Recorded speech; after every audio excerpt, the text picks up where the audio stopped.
right. So before he gets on, just want to ask you, what did you think of the first 2 episodes? Without doing any talking about it, but just what did you think overall?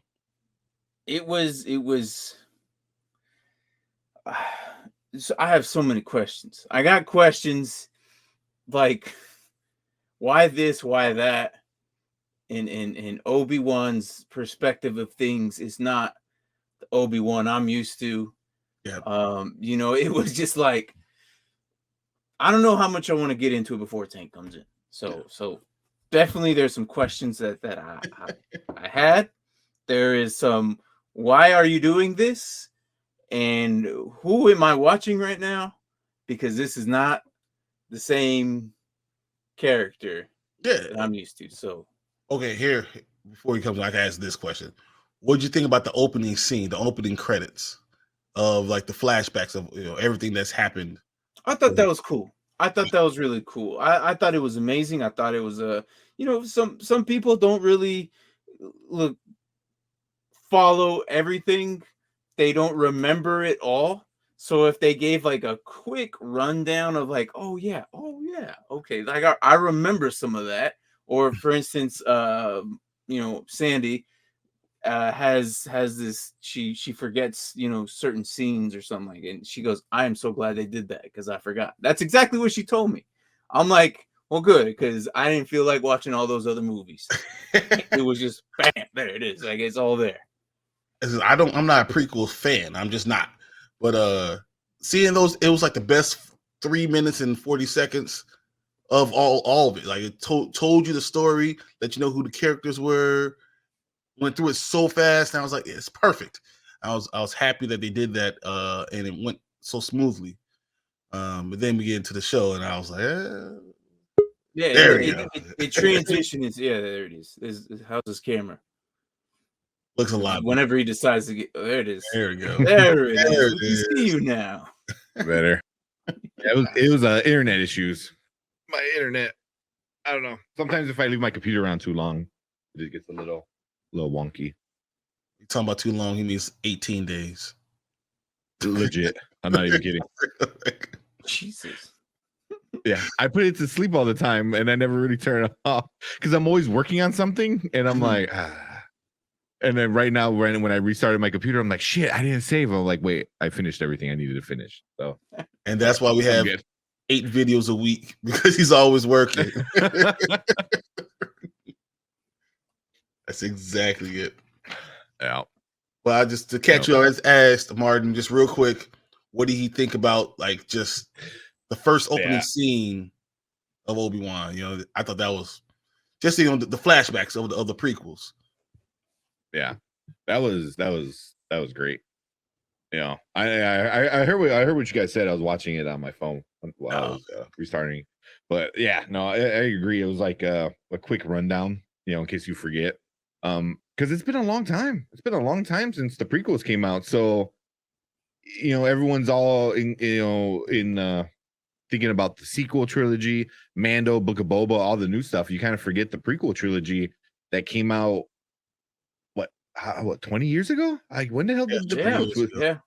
Yeah. So 2001, I think, was Phantom Menace. Yeah. So it's been a long time. So it was a good, and I also liked it. It was just like that's legit. Like if you're not a prequel fan, that's all you needed.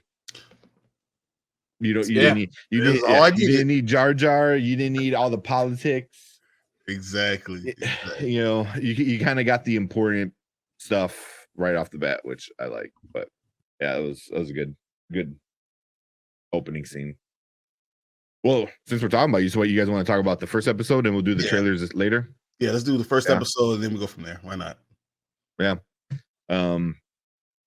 So I don't want to talk about like where like in order of everything that happens, like a breakdown. Just talk about the first one. I know it ends. Just because we got 1 and 2 today. Yeah. Episode 1 ended with, what was it? Leia being kidnapped and him going after her. It was him boarding the ship, right? And then you could see him with the saber walking with the lightsaber. Yeah, and then that was it. So that's how it ended. So yeah, all the other stuff. Yeah. No, oh man, like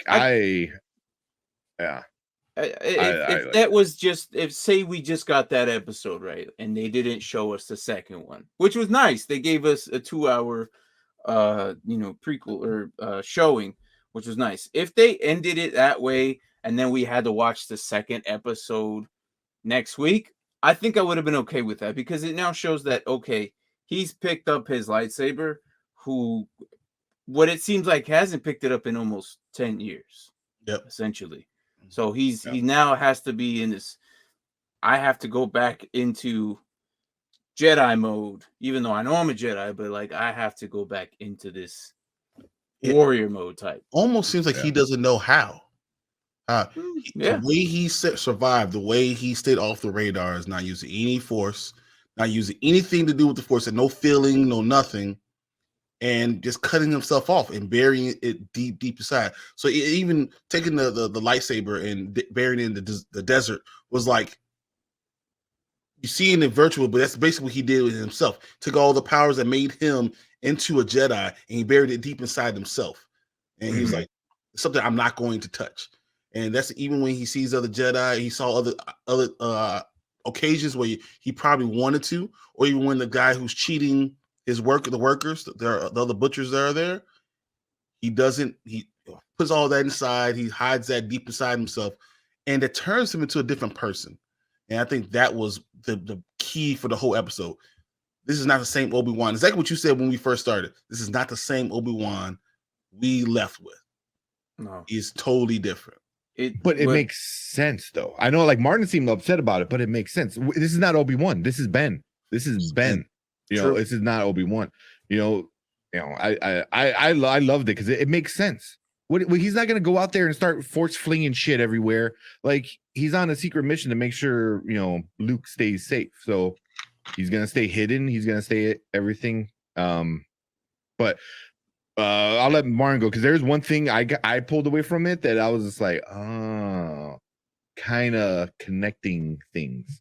But I don't know what you want to say some more on it, Martin?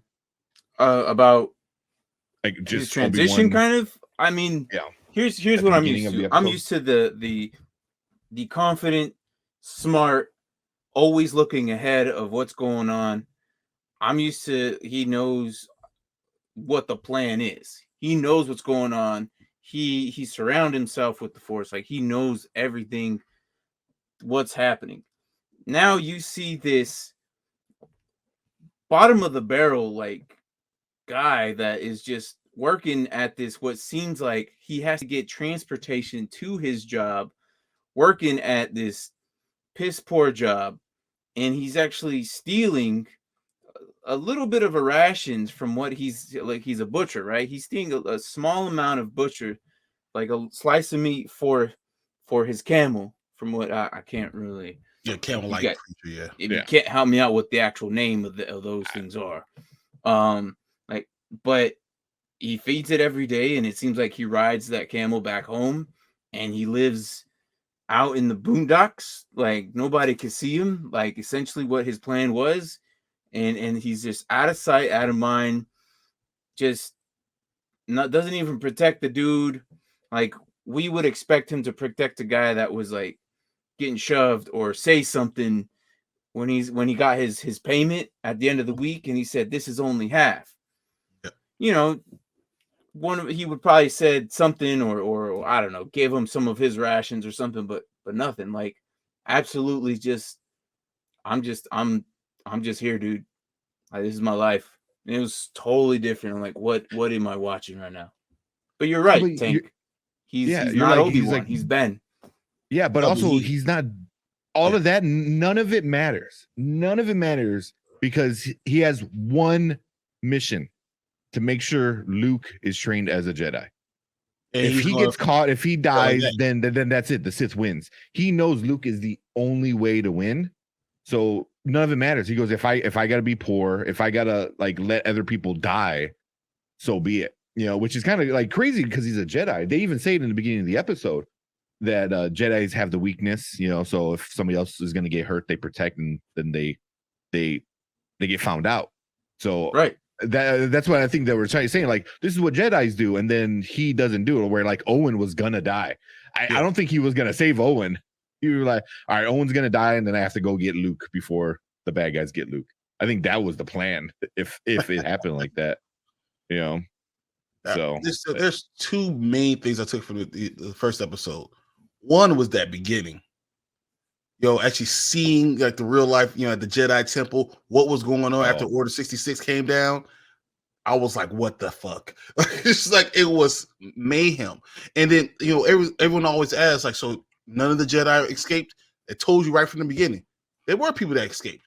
There were Jedi throughout the galaxy that did escape. But Order 66 came down, and that's where it all ended.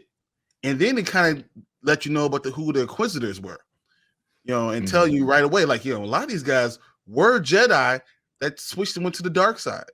That's who a lot of the Grand Inquisitor, and that was interesting too. I love what they did with the Inquisitors in the first episode.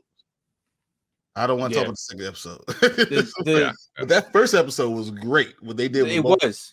Yeah. When you mentioned Order 66, I think was this first episode? Damn, first episodes, right? With where they're when you see the young Jedi, right? Yes. Yeah. Okay, yeah. I couldn't remember it. Look, I watched both of them back to back. I can't even remember which is which. So I'm sorry if I ruin it. But I know we're talking about episode 1. But when they were talking about Order 66, and I was like, we might see Annie go like in there as a background. That's why they replayed it. Him go kill all the younglings. Yes, but they only showed the 5 or 6 or whatever running with the one Jedi with the green lightsaber. She was training them, and she was protecting them and telling them where to go, turn, and left. I remember that scene. Yeah, it was a great scene. Yeah, that right there, like, and I don't know if this is jumping ahead. But do you think that that's one of the characters of the Inquisitors, the third sister? I won't say. Oh yeah. You think that's Reva? Or yeah. Okay. All right. Okay. Yeah. I had that feeling too, because there's a strong hatred that Reva has for Obi-Wan, and we don't even know why. But all she said is, all made sense, owes me. It all made sense when they said that they were a lot of these Inquisitors were ex-Jedi. So she had to go through that living hell all because they couldn't save him. And blame Obi-Wan made perfect sense. So that's why she's looking, not just that, but she's also looking for power. So she's looking for power. She's looking for a place to be. And she blames Obi-Wan, so why not go get him? Yeah. Yeah. I mean, the whole thing, but that was the first thing, because like if you looked, it was like when they cut to that scene, it was a close up on like a little black girl's face, and then like I think it cuts to, or it went from Reva or the third sister, and then it cut to the previous, I think, or something like that, where they kind of I think that's her when she was younger. That's yeah. And I don't know about you guys, but the whole time I was looking for Grogu. I'm like, all right, where's Grogu in this scene? Because it was very similar to his vision. It was down the hall. There was 2 Jedi in front of him. Everything was all blurry, so obviously it was a lot harder to tell. But that's what I was looking. I'm like, all right, where's Grogu? But damn it, man! Every time they show Order 66, like a new perspective, it gets worse and worse. Like, to watch, because it's just so like they're like, oh yeah, remember they killed kids and they did this and they did all this messed up stuff. I gotta say, I don't want to interrupt, but it reminded me. I don't even want to say this, but I know what you're talking about, like recent events. Yeah. And seeing that, and looking like almost it's a Jedi temple, but it looked like elementary school, and it was almost like seeing that. Someone coming and attacking an elementary school, and that brought back a lot of feelings for me. And I was like, man, this who they shot this thing 18 months ago. Who the hell is going to know that this is going to happen this week? But that was really tough for me to watch, honestly. Yeah. I mean, that was one thing that popped in my head too. It's but it also, like, for me, I don't want to get too like into this stuff, political, but it's also like, oh, you're mad at the bad guys for doing bad guy shit. But it was like, do like what like the bad guys are the people in power. Like, come on, like like look at it like from like I don't know, like real world perspective. It was like if the bad guys are the ones doing the bad guy stuff and they're the ones in power, then what does that say about these people in power? Yeah. So, you get your thing out there without getting out there, without saying it. Yeah, exactly. But yeah, that was one thing I thought of too. But we got to see some. At least some of the kids got away. Unfortunately, some of those turned into inquisitors. Some of them are out there, surviving and seeing that, and then seeing Obi-Wan treat, the other Jedi like that was really hard. Realizing what they've been through and what he's probably been through, and all his journey through his life, to seeing Obi-Wan and like, oh my God, Master, I got you. And he's like just brushing them off to the side. That was tough to really see and really realize that he is not the same guy. No, I mean he's in survival mode at this point. I think he's like stop, and which is what I wanted to bring up.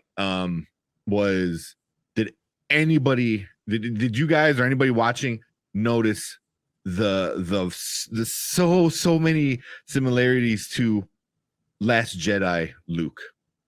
I mean, they said the same freaking words, like the Jedi's dead, bury it, blah blah blah. He even like you said, like he buried his lightsaber. He basically just like threw it away. He's like toss it into the sand. I was like, oh, like Luke did. It's like he cut himself off the Force, like Luke did. So I was like, how are they able to do it so it makes sense and it's so I don't know. I don't say perfect, but it makes sense when they do it with Kenobi, but then they do the same exact thing with Luke, and everyone's mad. I was like, they did the same thing. Supposed to be something different. He was supposed to be different than everyone. But I think it's the way you do it. You don't set it up, but you knew why Ben was like this. You knew why he did the things he did. You never got that with Luke. You're just like, oh, here he is, and he's a completely different character. So imagine like you see Obi-Wan, in like I don't know, episode 1 and 2, and then you don't see anything that happened in episode 3, and then you find out like he's like this. Like you'd be upset, like, oh wait, I didn't, like happened? Why? Yeah, what happened to him? So you're kind of missing part of the story. To be fair, there was 6 other movies to kind of tell us where Obi-Wan was, at this point in time. Oh, yeah. He's been there since the beginning of the story, so that really does help. But it's also, I think, when people who care about the story make the story, Deborah Chow is really good. I think Filoni was part of it too, something like that. But I'm finally here. It took so long I fell asleep. Sorry, man. That was my fault. But yeah, when he said that stuff, he goes, "The Jedi's dead." I was like, "Huh, what?" Like that's just like word for word what Luke said, And it's just like, how does one make sense and one doesn't make sense? And I was like, oh, it's the way you tell the story. You led the audience there. It's kind of like what Brian was saying. In a different perspective, Luke was the it guy. He was the symbol. He was the key to solve everything. Exactly. Where Ben necessarily wasn't. And this is why we feel like more confused about the issue about between Luke and being more mad about Luke because he was supposed to do this, but he didn't. And that even makes sense because really Obi-Wan never finished all his training. Like he lost his master, Qui-Gon Jinn, even when he was just becoming a master. He lost his apprentice, right, when he was really starting to learn how to be sometimes that type of master. He never got to finish any of those steps. So you can understand, because every time he got up, Obi-Wan got chopped back down. So you understood his story. Luke was, it's Star Wars 1, it's called New Hope. He was the New Hope. Like everything was based around him. He had success. He knew that Darth Vader was his father. He survived all these things, and then though he had something happen very similar to Order 66, we didn't see it.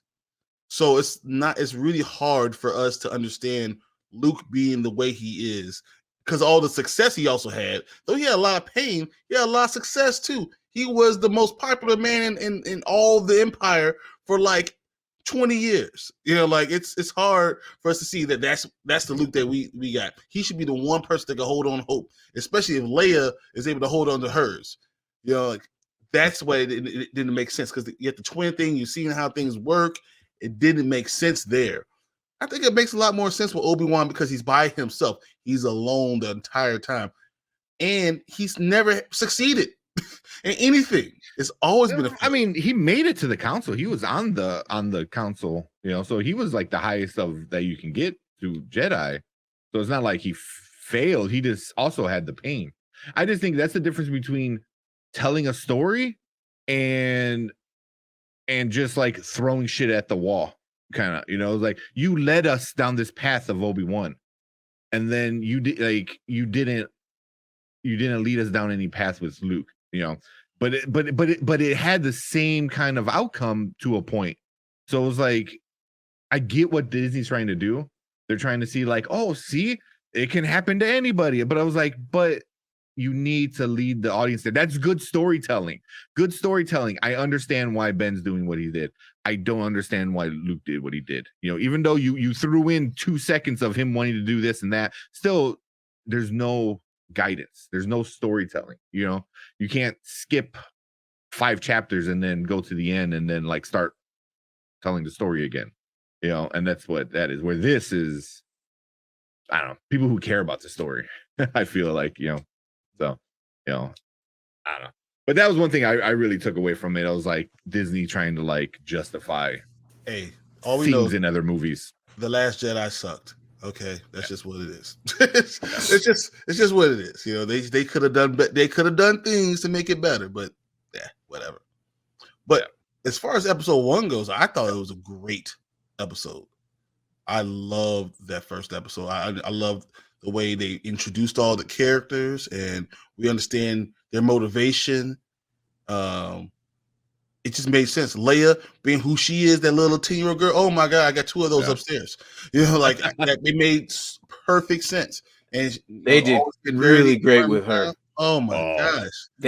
They put her onto the T. Like it was perfect for being Leia. Leia was like on point. I think they couldn't have done a better job with her as an actress. Like it was really perfect. But also I have to give credit to the prequels because we understood who her mother was, and seeing her act the way she did and us knowing who her mother is, you're like, oh, she acts exactly like her mom. Yeah, and her dad really, very both headstrong and confident. But like Sandy said, like that she said, I always knew Ben was there to watch over Luke, but I really thought every episode was going to be him spying on Luke, which is what I thought too. I'm not even gonna lie. Like Sandy is like 100% right. That's what the trailers made it out to be. It's just going to be like, oh, something happened to Luke and Ben's got to protect Luke. How they changed it. And I'm like, wait, why are they showing Leia, and this and that? And the way they did it, I was like, this is awesome. Like I much rather prefer that, than Luke and being that old creepy guy in the van with candy. Yeah. Would you like some candy? And I think it's because he was kind of doing that with the toys. It was sorry, but I think this is what you're saying is good because this is like territory we've never experienced before. This is untold stuff that we've never seen or thought of, and now they can go venture off to a different story with the whole Leia Obi-Wan thing, which figures out when the 4th episode of the movies that how she just, you're my only hope. So now she knows. Help me, Obi-Wan. You're my only hope. You're my only hope. Who the hell Obi-Wan is? So makes sense why she knows who he is. This builds everything. And I was like, oh, this is perfect. Like this is stuff we are not, we don't know anything about, and they're about to open it. Who directed it? Was it Bryce Dallas or Deborah Chow? Cho. Yeah, I think she did almost all of them. I could be wrong, but I think she did most of this season. Which you know, she's awesome. You know, she did some of the good. I mean, they're all good episodes in Mandalorian, but you know, she did some pretty good episodes there. So I don't know. I like her. I mean, I think she's doing a really good job. But yeah, I gotta agree. She's the way they're setting up with him and with Leia and Kenobi is so good. You know, it just it makes sense why story. It makes like so much sense. Mm-hmm. Like someone, you know, like someone Luke said, okay, has no idea. How are we going to get here? Well, let's make this story make sense. That's a novel concept. Like, let's make it make sense. Yeah. Like, yeah. It's a bridge. I mean, and you know what? I still to this day, I still think Rogue One is one of the best Star Wars movies there was. Gonna say that. It's the best freaking bridge. And everyone's like, none of the characters in it. Who cares if nobody's in it? Was a really good movie. It's not about it's not about the characters. It's about the story. You know, that's like one of the only Star Wars movie that's not about the characters. It's about the story and those people going through those story. You know, I just thought that was good.